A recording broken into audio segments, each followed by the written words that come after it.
দেওয়ার দায়িত্ব সরকারের, বাস্তবায়ন করার দায়িত্ব সরকারের। শুধু এতটুকু বলবো, গত 15.5 বছর এই বাজেট থেকে যেভাবে আওয়ামী লীগ আর তার দোসররা 29 লক্ষ কোটি টাকা চুরি করে নিয়ে গিয়েছিল, সেই পথে আপনারা হাঁটবেন না। তবে কিভাবে আস্থা রাখবো? কারণ সরকার গঠন করার আগে এবং পরে আপনারা তো চাঁদাবাজদের হাত আপনারা আটকাইতে পারেন নাই। একটা চাঁদাবাজকেও আপনারা শাস্তির আওতায় আনেন নাই। ঘুষ দুর্নীতি বন্ধ করেন নাই, বরঞ্চ তার মিটার আগের থেকে বেড়ে গেছে। যদি এই অবস্থা জারি থাকে, তাহলে জনগণের জায়গায় তার ভাগ্য নিয়ে কুমড়ি খাবে। আর কিছু দলকানা কিছু মানুষ এবং কিছু গোষ্ঠীর হয়তো ভাগ্যের পরিবর্তন হবে। বাংলাদেশ আর এটা দেখতে চায় না।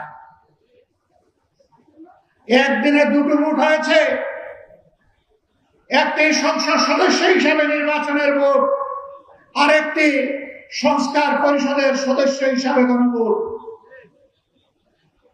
আমাদের অবস্থান সুদৃঢ় ছিল আমাদের মার্কা এবং গণভোটে হায়ের পক্ষে। বর্তমান সরকারি দল প্রথমে হায়ের পক্ষে ছিল না,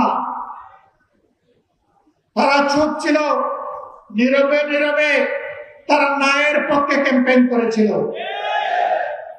এরপরে জনরোষের মুখে পড়ে তাদের নেতাও কমপক্ষে একবার শহীদ আবু সাইদের এলাকায় গিয়ে বলতে বাধ্য হয়েছিলেন, 12 তারিখ 2টি ভোট, একটা গণভোট আর একটা জাতীয় সংসদের ভোট, আপনারা গণভোটে হাতে ভোট দেবেন। আউয়াল ওয়াস্তে আখের একবারই তিনি বলেছেন। কিন্তু তিনি তো সেই দলটির নেতা। বর্তমানে সংসদে তিনি হচ্ছেন সংসদ নেতা, প্রধানমন্ত্রী, সরকারের প্রধান, বাংলাদেশের প্রধান নির্বাহী।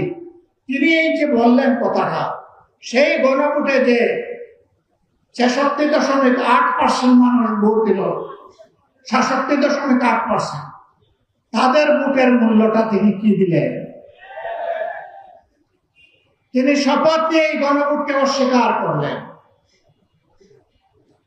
তার সহকর্মী যাকে বলা হয় তিনি সর্বমন্ত্রী, সব মন্ত্রণালয়ে তিনি আযানও দেন, একামতও দেন, মাঝে মাঝে তিনি সংসদে ফতোয়াও দেন।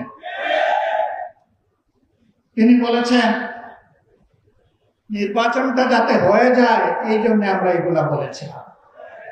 লজ্জা!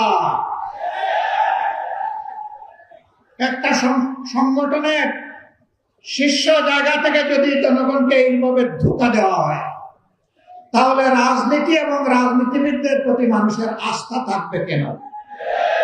মানুষ কেন রাজনীতি এবং রাজনীতিবিদদেরকে বিশ্বাস করবে?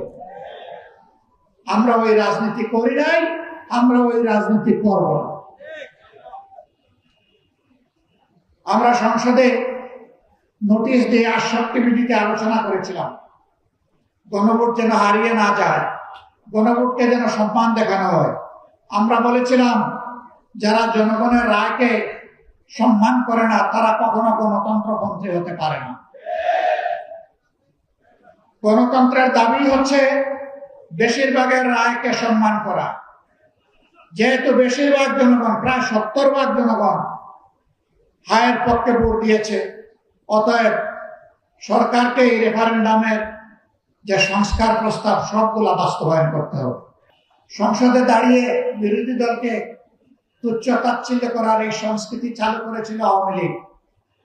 সবচেয়ে বেশি গালি দিত বিএনপিকে, সাথে সাথে আমাদেরকে একটু রাখতো, সাথ দিত না।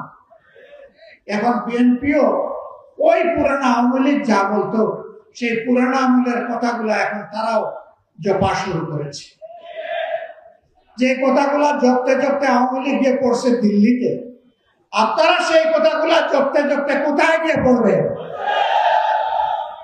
জনগণ এগুলা খায় না, তরুণ যুব সমাজ এগুলা শুনতে চায় না। তরুণ যুব সমাজের বুকের ভাষা বোঝার চেষ্টা করুন, নাইলে ভুল করবে।